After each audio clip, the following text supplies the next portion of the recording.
reviewed physical properties and then you learned about physical changes. Now we're going to talk about chemical properties and chemical changes. So what is a physical property? It is a characteristic that gives a substance the ability to change into a new substance.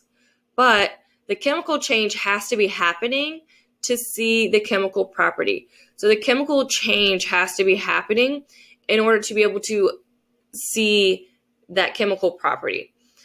For example, a chemical property is flammability, so something's ability to, catch on fire.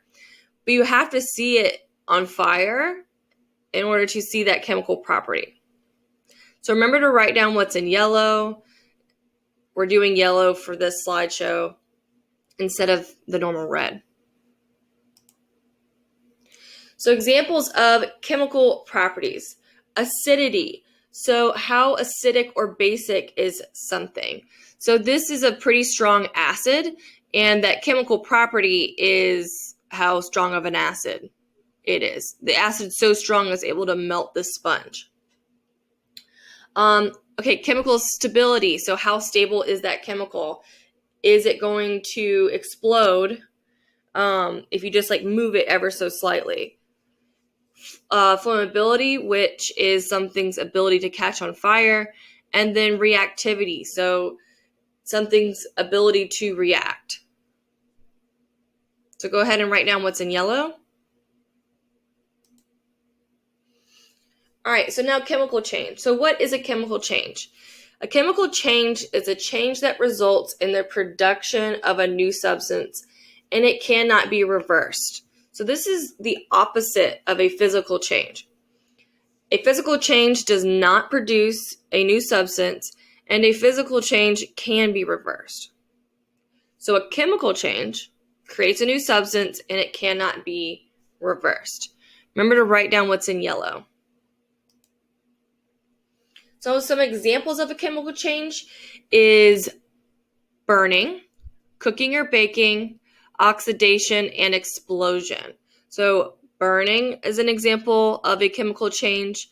Something cooking or baking here is a chemical change. Oxidation, so that's something reacting with oxygen. So rusting is an example of oxidation. Or have you ever cut an apple and maybe 30 minutes or the next day you see that it's turned brown? That's oxidation. And then an explosion is an example of a chemical change. So some evidence of a chemical change. So these are some things that you can look at and see, have these things occurred? And if you say yes to one or multiple of these, then you know a chemical change has happened. So a color change. So we've got this bread that's baking, right? You just learned that was an example of a chemical change. But some evidence that we can see that a chemical change has occurred is that there's a color change. It's turning from this off-white to a deep brown color. That's a color change. Bubbles being produced. So if you've ever mixed something and it starts to fizz and bubble, that's a chemical change that's happening. A temperature change. So I don't mean that you put an ice cube out in the sun and it melted it because it's hot. I mean that you mix two things together and it spontaneously changes in temperature. So it gets warmer or it gets cooler.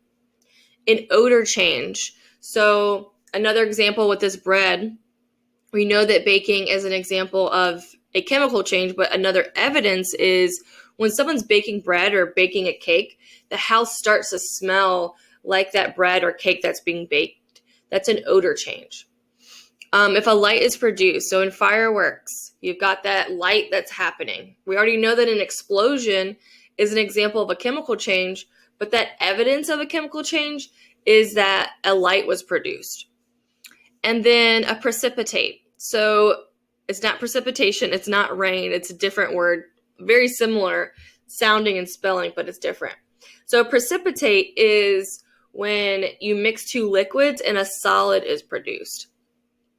So here in this example, you've got NaCl mixing with AgNO3, and this white precipitate, this white solid here, is being formed. That's a precipitate.